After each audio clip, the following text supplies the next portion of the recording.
Oh no, you caught me in the act of sampling the wares before it was time. My bad, but I can't help it.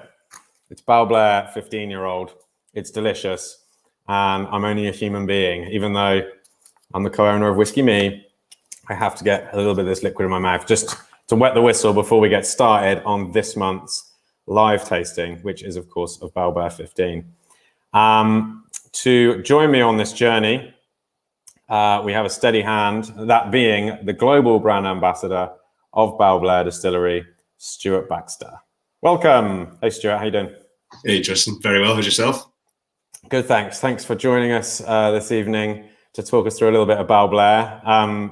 I know that you're a dab hand at these live tastings. We were just talking off air about how many hundreds or potentially thousands you've done over the last couple of years. Countless. Got to like some five times a week, and it was just, it was great for the soul, but not good for the waistline.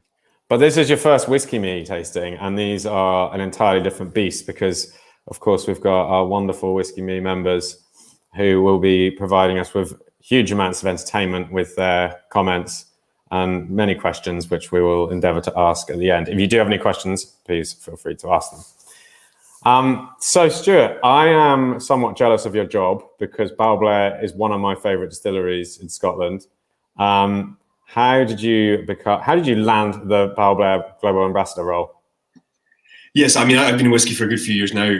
So I started my role fresh at university. I actually was recruited by Shivers Brothers. So I was sent to India for just under 2 years representing the single malts portfolio there, which I absolutely adored. And then I went to Douglas Lane. So it went from a huge company where it's, fingers in many baskets and all these different spirits, and then went to Douglas Lane. And it was a very conscious decision, I think, because you're going to a small independently run, family company. Independent bottlers working 65 plus distilleries. In terms of my knowledge base, that just took a huge curve. You're never going to know everything in whiskey, and that's what I love about it. It's truly infinite in terms of flavor profile. So you guys definitely have a job in your hands trying to package it all up. But it was really interesting seeing all these different new mixed spirits going into first fills, second fills, third fills, different types of casks. Heavily charred, lightly charred. So my knowledge just, was constantly increasing, and then, which was great, always trying to learn. And then from there, I was about 18 months with Douglas Lane and started with Balblair Inverhouse Distillers, representing their spirits portfolio. Lovely. And is there anything in particular about Balblair that you think kind of makes it special? Maybe talk us a little bit about the distillery and what I mean, because in my mind, it's pretty special juice that comes out of that place. So what is it for you that you think defines the distillery? There's a couple of things, but for me, maybe me personally, but also I think what we talk about, and John McDonald, our head distiller, talks about, is the new make spirit. The new make spirit is quite something, and it doesn't just go from the new make; it goes all the way back to the wash. We were up there, 7 weeks ago, and drinking the wash straight out of the big washbacks, which is you can do in certain situations, right? You're drinking it away, and it's we do quite a long fermentation, which really pulls out these esters, these very tropical, fruity flavors. So doing a longer fermentation, increasing that kind of ester pool, tasting that wash was just very drinkable. It's like a juicy, not IPA, but like a very juicy ale that's coming off of it. That's unusual in whiskey, I find. I've tasted wash, or the wash is obviously the fermented liquid before it goes on to distillation. It's effectively beer, but it doesn't normally taste much like beer. And I've had a few American whiskies where the wash has tasted pretty good, but never any, I don't think, in Scotch whiskey, because it's often quite strong, quite sort of fiery and insipid, really, not that drinkable. No, 100%. It always, normally wash reminds me of, I think most of us might have done it when you're in biology in high school and you do the yeast experiment and you see the whole process of fermentation and you smell it, and it's that whole, oh, wow, that's not a pleasant smell. But I don't know what it is with it. We've got Oregon pine washbacks that might have something to do with it that haven't been replaced in many years, which is a good thing, I might add. But it might have something to do with it. It was a genuinely pleasant wash. And a lot of the time you get this wheat beer, I completely agree with you, that slightly insipid note. But it was genuinely drinkable. John had to kind of almost grab it off me and put it back down. But that is definitely a huge factor. So once that goes into our stills, and we've got fairly, I wouldn't say, probably average sized capacity stills. It's not as if, we always talk about big, tall stills increasing reflux. If you've got big Glenmorangie stills, 16 feet, 3/4 inches, that are, it's distilling up and then falling back down into that pot because it's condensing. You get a much lighter base Numic spirit. Macallan, obviously very famous for having those short, fat stills, creating a more Dalyuan, charcuterie, creamy, textural Numic. So the stills themselves are fairly average sized in capacity. But it creates this lovely estery Numic, and I think that is very apparent. If everyone's drinking the 15 sheer whiskey, you do what you want with it now. It does dictate. But when you get to the 12-year-old, is very intensely tropical. The 15, it still carries through even to the 18. I would argue the 25 has touches on it. Obviously, when you get to that level of age, you're pushing away from the base Numic. But it's very, very tropical, and I think that's what makes it is the genuine, very hands-on crafting process from grain to glass. Yeah, I think maybe it's a tropical thing that I find very endearing. I find like another of my favorite distilleries, Craigellachie, has that pineapple-y tropical note to it, and there's such a nice thing to find in a spirit made from malted barley and wood. And yeast. It's quite magical, really. Can you talk to us a little bit about the history of the distillery, like the founding of it? Yeah, so Balblair was established legally, let's say. It was legally making whiskey from 1790. So, as I'm sure a lot of us know, that makes it one of the oldest distilleries or legal distilleries in Scotland. Most distilleries about 1823, the Excise Acts, you could say 1824 in a number of bottles. Not many distilleries had the capacity or the funds to do it back then. So 1790 it was founded, illegal distillation going on for many a year after that. But was it 1911, it was actually mothballed. A lot of distilleries around that kind of period of time were actually mothballed up until the 1930s. And then it wasn't until about 1948, just after the war, a gentleman called Bertie Cummings, who actually took over Pulteney Distillery as well. He took over and revitalised Pulteney Distillery. Bertie Cummings came back into Balblair and re-established it into what we know now. But a lot of the stock, if not all of the stock, I would argue, is gone from that pre-war era. But during the war, it was actually occupied by Norwegian and British soldiers during the war. They were protecting the coastlines, which is quite interesting. Because if anyone's ever been to Balblair or knows where Balblair is, it's about, I don't know, maybe an hour's drive north, depending if you're on the average speed cameras in the A9. North of Inverness, so it's right just if you come to the shoulder of Scotland, it's right on the flat section towards Wick, so in Ederton. It's a bloody long way from most places. Is a slightly more exact description of it, I would say. You really are kind of getting up into the far north there. I visited about, I'm going to say 6-7 years ago, when I was doing an extensive distillery tour of Scotland, and I loved the distillery anyway, and I loved visiting there. It struck me as a kind of bit of a rabbit warren, Balblair Distillery. Everything's kind of squashed together. A lot of you find that with a few distilleries in Scotland that everything's kind of rammed in, but Balblair in particular, there's little staircases poking out here, and then you climb over that pipe and go around there, and it was very sort of petite and compact, but beautiful nonetheless. Yeah, it's quite actually unique, and you're talking about the shape and size of it. It is very much down and in, into right wedged into the side. But it's actually one of the most efficiently designed distilleries in Scotland. So when you're driving down, you've got this kind of lateral view of it straight down, and actually it's built in such a way that it runs from the visitor centre at the very back where the shop is. So that was our old floor maltings. So you had the floor maltings, so malting all the barley, and then it would pass in a section towards the chimney. You start drying it all off, then you'd have the milling, then you'd have the wash, and then distillation, and then right out the front we have all of our cask storage. So it's almost this kind of conveyor belt running from barley being dumped in, malted, all the way through to distillation, and then once it's filled casks and then rolled right out the front door to where effectively the car park is, into the dunnage warehouse. Yeah, nice. I like the efficiency. Speaking of the warehouses, they featured in the film Angel's Share, right? They did. Yeah. Yeah. So I don't know if anyone's seen this movie, but it's about 10 years old now, I think, isn't it? And it's a cool film, but part of the plot of the film is this sort of semi-mythical whiskey from Malt Mill Distillery, and a lot of the filming's done in the warehouse there, right by the visitor centre, isn't it? You can go and if you look at the movie, you can see exactly where it is if you know the warehouse. Yeah, no, it's quite cool. So a few of the guys actually featured that are up at the distillery. They featured in the movie, rolling casks and drawing samples. The only person that didn't was John, our head distiller, because Ken Loke said he just looked too young to be a distillery manager. Brilliant. It's definitely a comment for John, but he's great. Like we were at the Whisky show. I think someone had mentioned the comments there, and there's this great picture of John up the back, and he's clean shaven. He's got this short cropped hair, and when I met him 7 weeks ago, he's got this lovely long, luscious long shoulder length hair, this gorgeous beard and goatee. He looks a well-groomed Italian. Very different picture I'm showing everyone. If you go up soon, you'll see a very different John.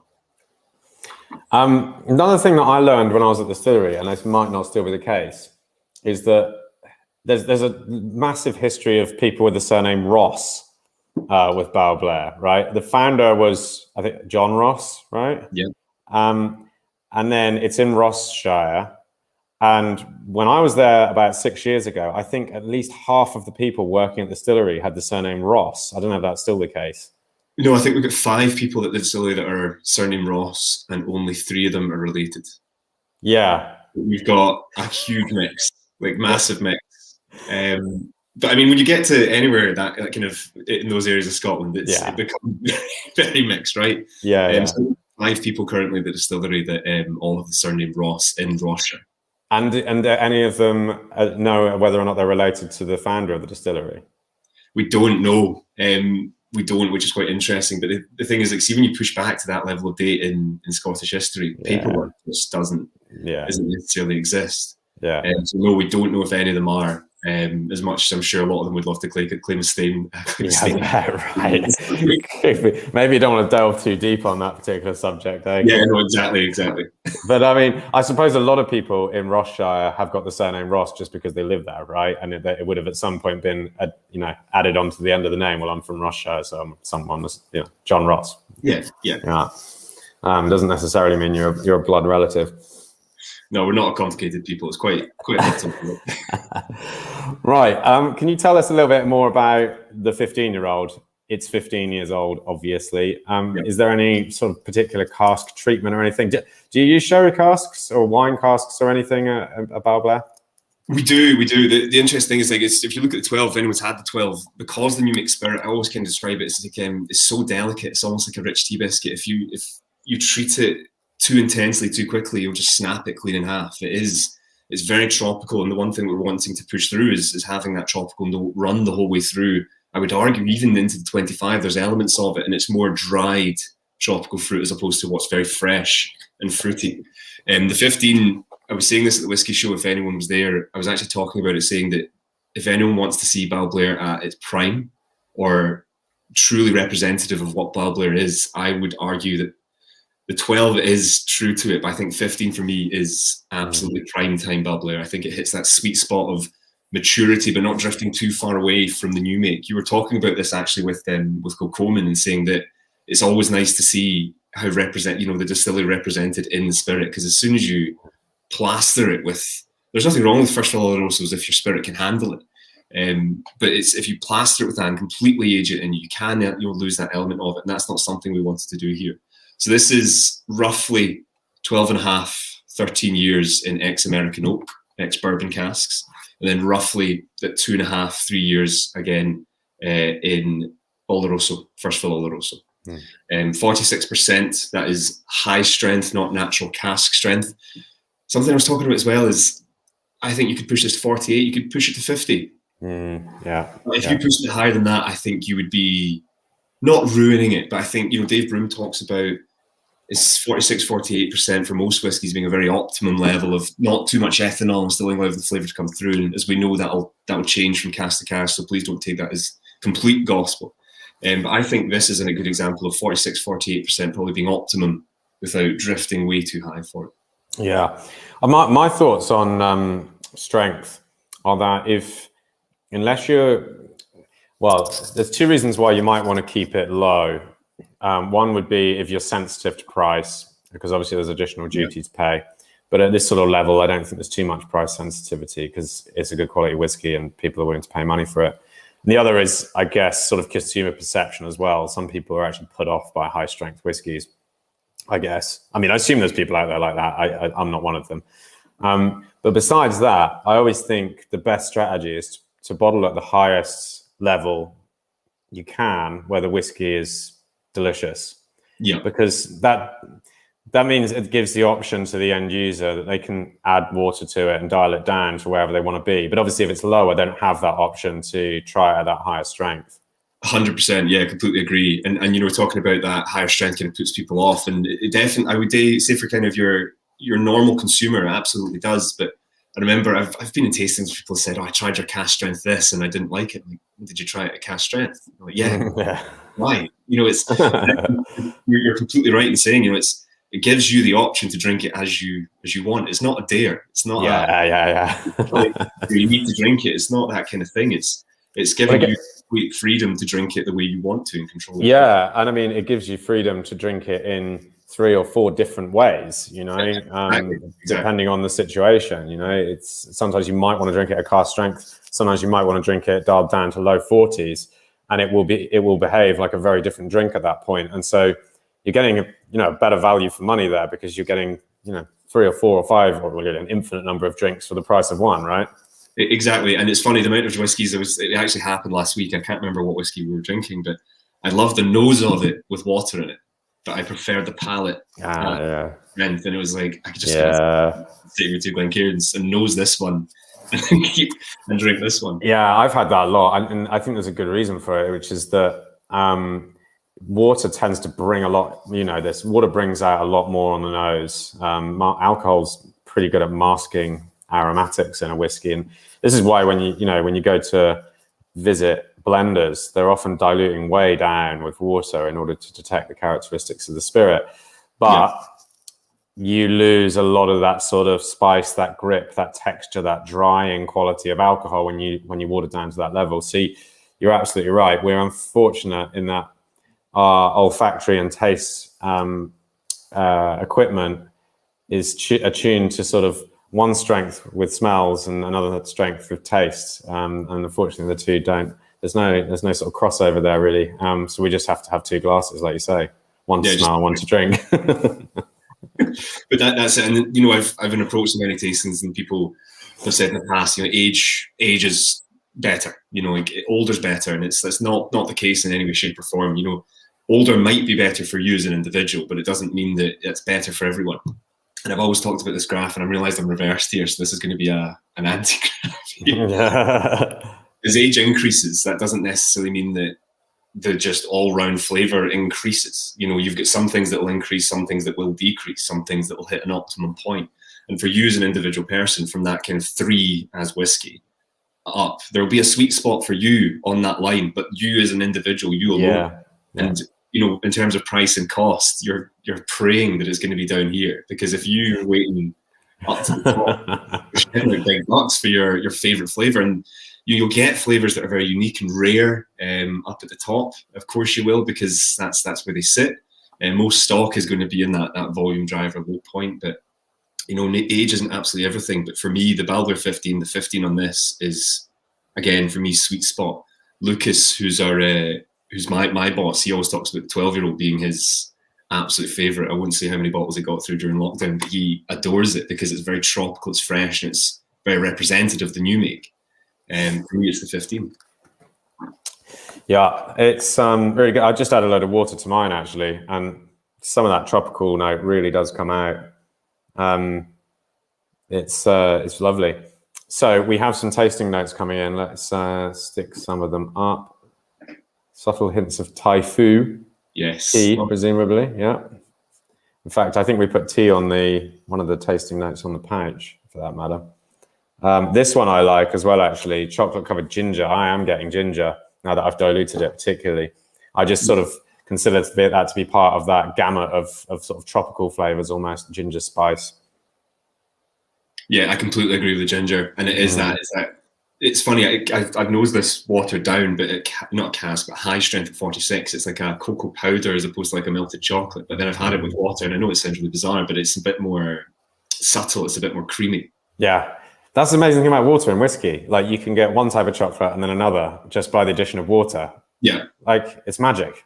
It is, and I've always said to people that especially if it's 46 or above, I would argue even 45 points. But if you add a little bit of water and cover your hand over the glass and give it a swirl, the water will interact with the whiskey. It will create volatility. It actually raises the temperature by 1 or 2 degrees. So if you keep your hand over for a good bit, if anyone wants to try it, when you bring it back to your nose, you'll actually feel warmth or humidity in your nose.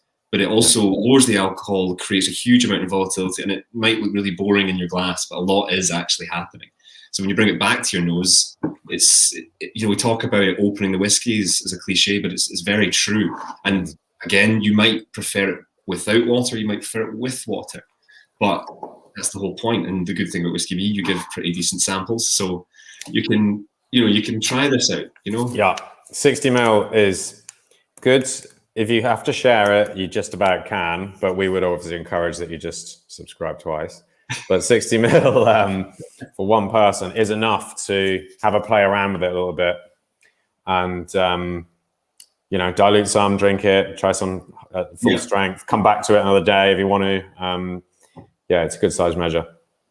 Yes, and one thing after tastings I love is it's going to show my alcoholism here.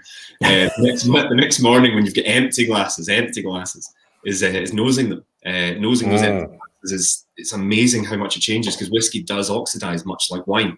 So it will dramatically change, but especially if you've got dried whiskey in the inside of a glass and you nose it in the morning, is getting up at 6:30 in the morning before your coffee kind of thing. But if you do have a nose of it, it's really, really unique and very different from what you'll have remembered or not remembered from the night before. Yeah, no, I agree. I mean, even if you're happen to be doing a tasting where you've got, say, 5 whiskeys side by side, working your way through them, I mean, it's a good practice to not drink all of it, so you can come back and compare and contrast. And what you'll often find is that things taste or smell different when you go back to them, because your sort of basis for comparison is constantly shifting. Yeah. But when you do finish glasses and go back to them, it's the same thing. You get a totally different smell from a dry or nearly dry glass.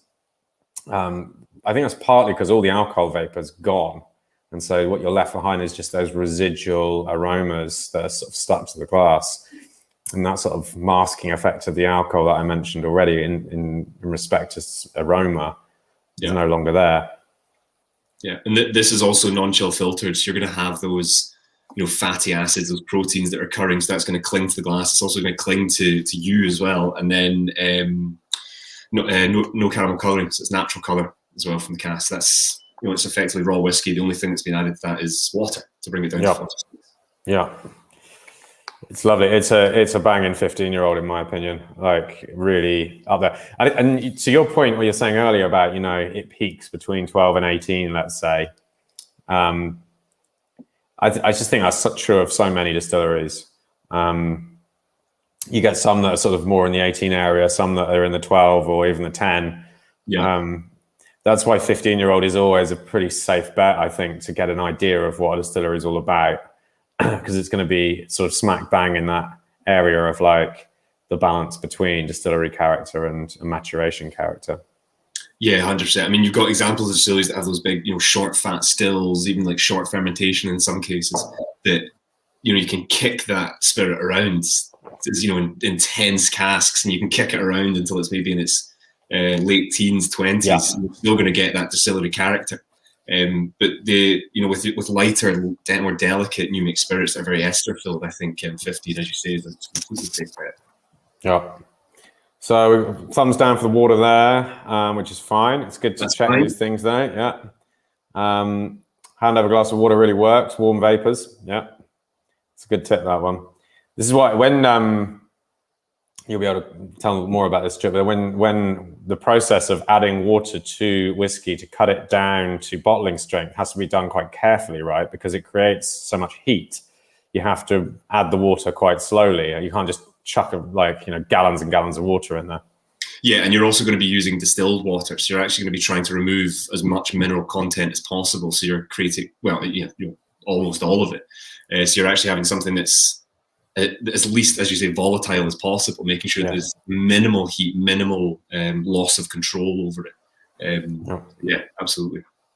We've had a number of people ask this question, at least two anyway, that I've noticed. We sort of almost covered it from your point of view in the first, at the beginning of the broadcast, but how does someone get into the whiskey industry? I mean, what's your advice?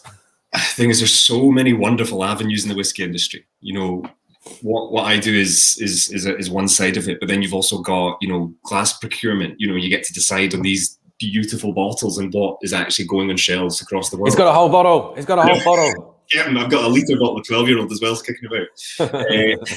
They didn't have a 70 for me.